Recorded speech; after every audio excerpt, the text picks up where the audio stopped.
एक पत्थर तो तबीयत से उछालो जरा, कैसे आकाश में सुराग नहीं होता।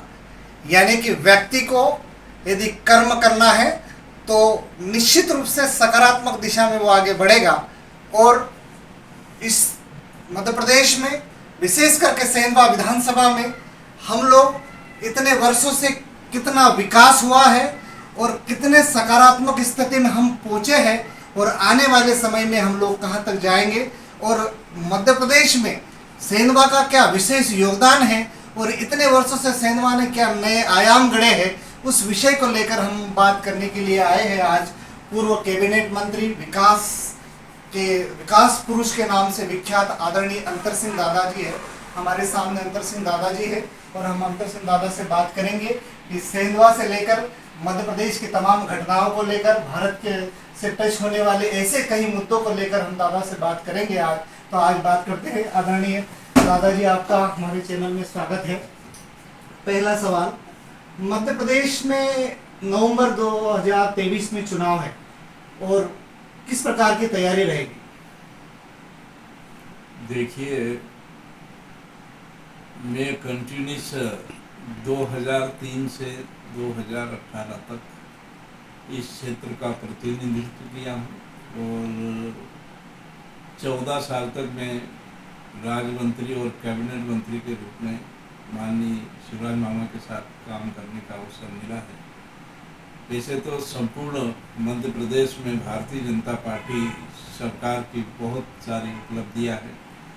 जहाँ तक सवाल है सेंधवा विधानसभा का, यहाँ पर 2003 से पूर्व जब कांग्रेस की सरकार थी, यहाँ अंधेर नगरी चौपट राजा जैसी स्थिति सेंधवा की बनी हुई थी, क्योंकि हमारा ये क्षेत्र पूरा पहाड़ी क्षेत्र है।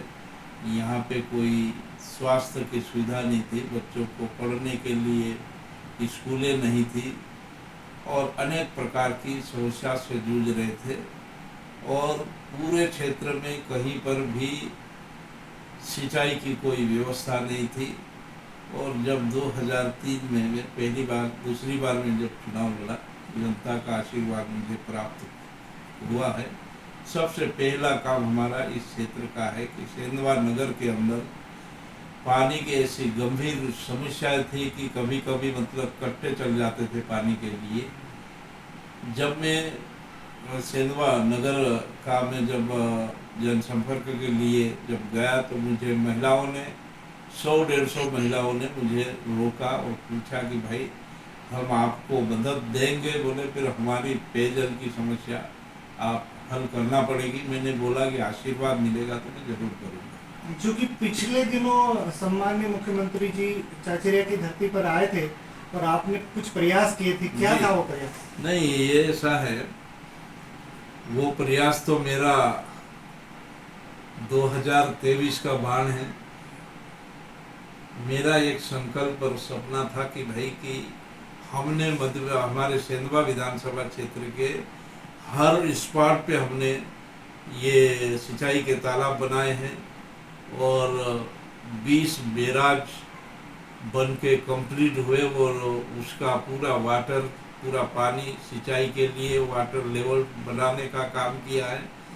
और हम आज नहीं भी विधायक होने के बावजूद भी हम 7 बैराज सेंक्शन करा के लाए हैं, जिसमें 3 बैराज वर्ला खुटवाड़ी में है और एक बैराज माटियामल के मेलिया का स्वीकृत हुआ है, एक गोई नदी पे नंदरम मेहतगांव का सेंक्शन हुआ है। सिंचाई को लेकर मुख्यमंत्री जी ने एक बहुत बड़ी घोषणा की थी, जिसमें उसी और में आ रहा हूँ कि कई एक जगह हमको लोगों को बचाना भी है। बड़े बड़े तालाब बनने से वहाँ पर लोगों को डूब से प्रभावित होते हैं, इसलिए हमने बैराज की ये स्वीकृति दिलाई है। और माननीय मुख्यमंत्री जी जब 1 दिसंबर 2023 को चाचरिया में जब आए थे और उस दिन मैंने माननीय मुख्यमंत्री के सामने एक ही बात रखी कि हम कोई कागज यहाँ मांग पत्र नहीं देंगे, हम सिर्फ देंगे नर्मदा का पानी सेंधवा विधानसभा क्षेत्र के सेंधवा तहसील के 80 गांवों में 40,000 हेक्टेयर में सिंचाई होना है वो प्रोजेक्ट माननीय मुख्यमंत्री जी के पुरानी घोषणा के अनुसार पूरा प्रोजेक्ट बन के कंप्लीट था 1296 करोड़ का। और वही बात है, मैंने एक आवेदन पत्र दिया माननीय मुख्यमंत्री जी, आज आप प्रशासनिक स्वीकृति की आप घोषणा दें। और माननीय मुख्यमंत्री जी ने उस बात को माना, जनता की बात को माना और प्रशासनिक स्वीकृति देने की घोषणा की है। अब माननीय मुख्यमंत्री जी जून लास्ट या जुलाई के फर्स्ट वीक में इसका शिलान्यास होने वाला है।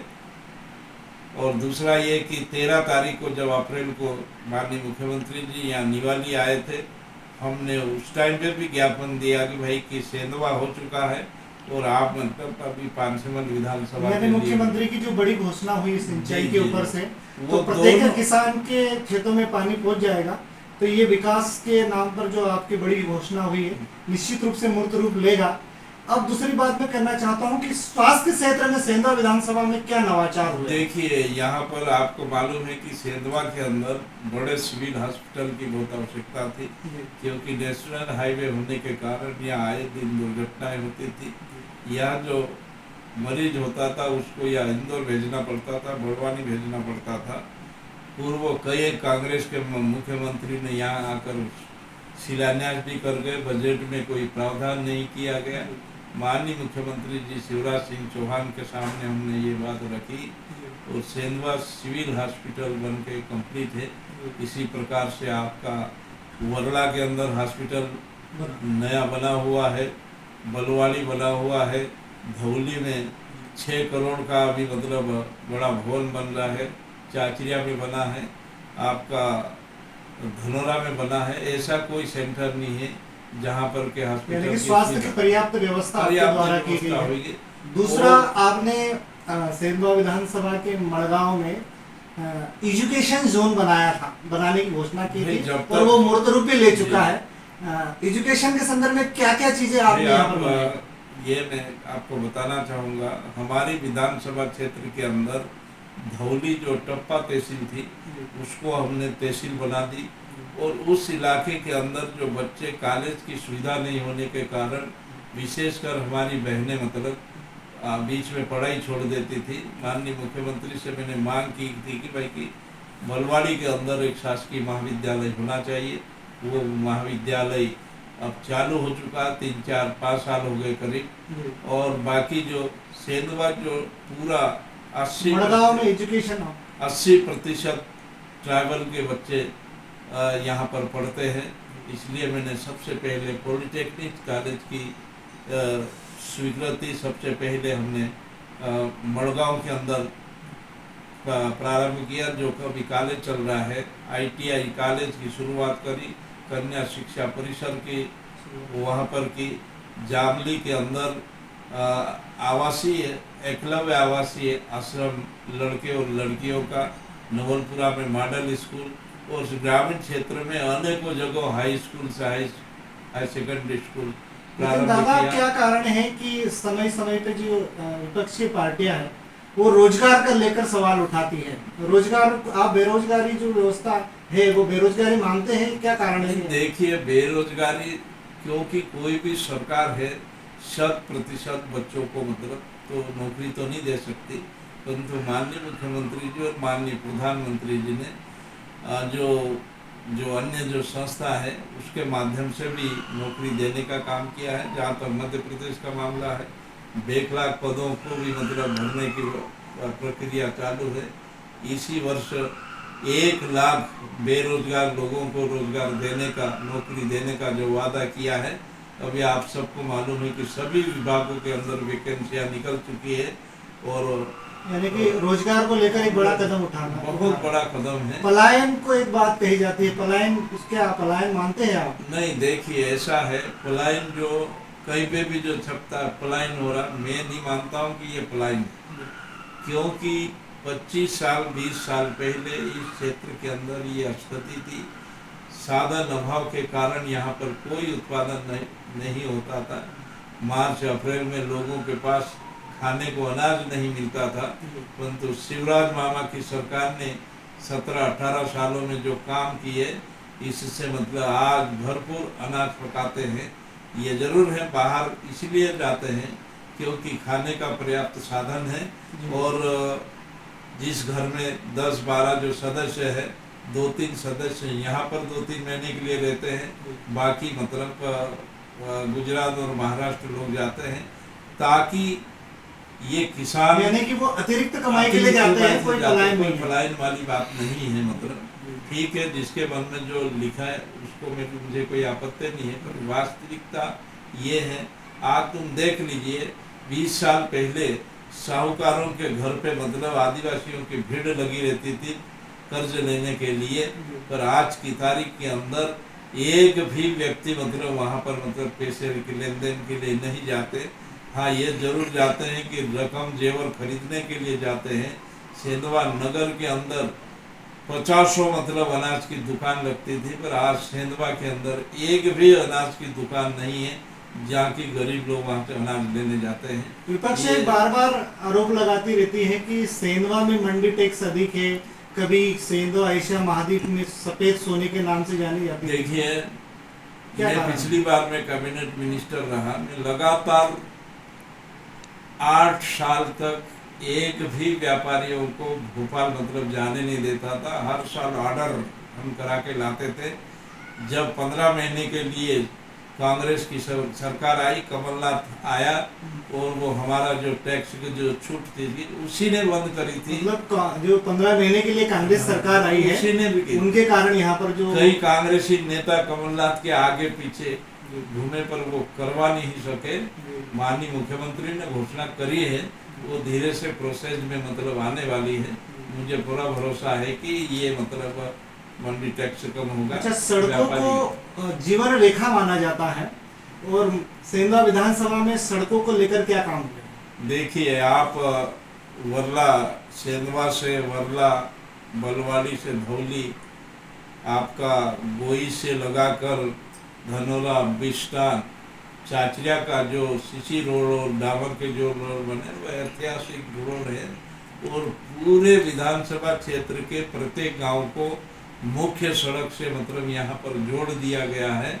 और भी कुछ जैसे कोई जरूरी काम होते हैं, मैं माननीय मुख्यमंत्री के सामने पत्र रखता हूँ और इमीडिएट उसको स्वीकृति माननीय मुख्यमंत्री। कर्ज माफी को लेकर क्या कहना चाहते हैं? कांग्रेस सरकार बनी थी 15 माह के लिए। देखिए, उनका ही पाप तो वहाँ भुगत रहे हैं लोग, मतलब क्योंकि मध्य प्रदेश के अंदर जब कांग्रेस सरकार में आई, उन्होंने सबसे पहले हर किसान का कर्जा माफ करने की बात कही।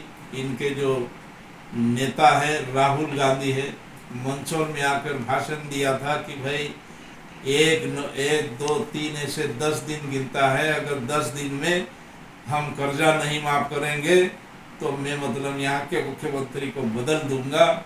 इस प्रकार के झूठे वादे करके सरकार बनाई थी। तो उन्होंने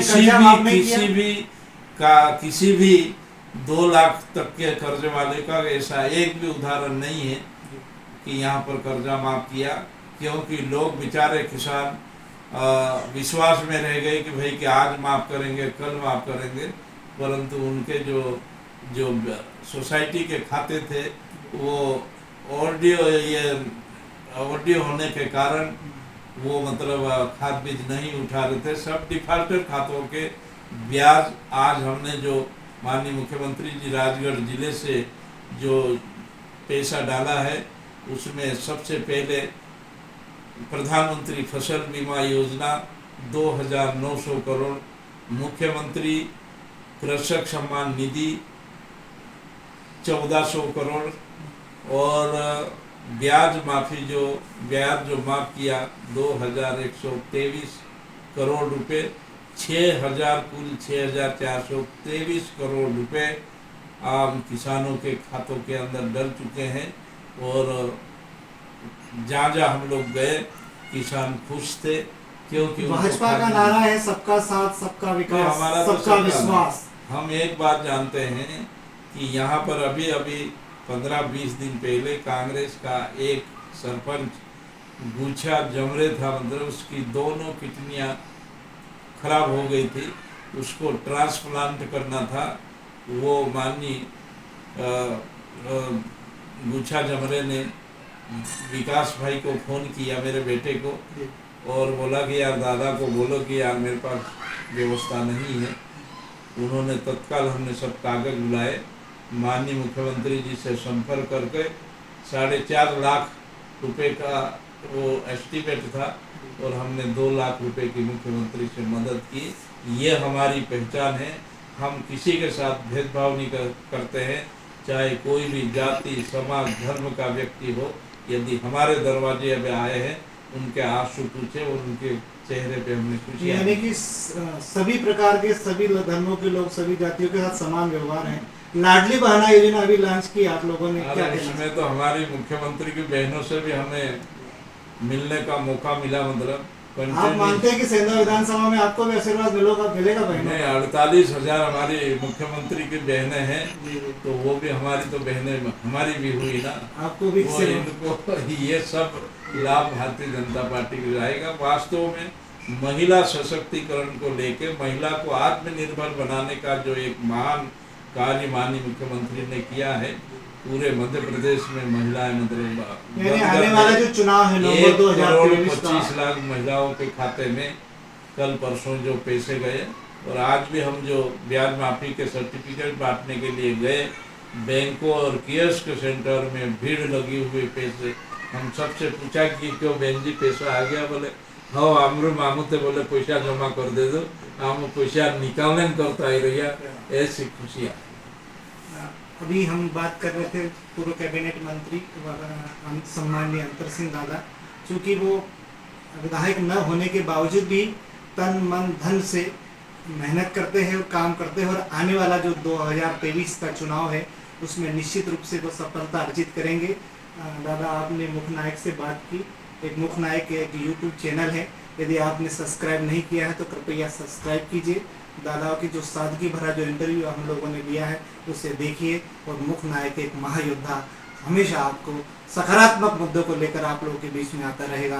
दादा, आपने हमसे चर्चा की, इसलिए बहुत बहुत धन्यवाद। बहुत धन्यवाद और नमस्कार।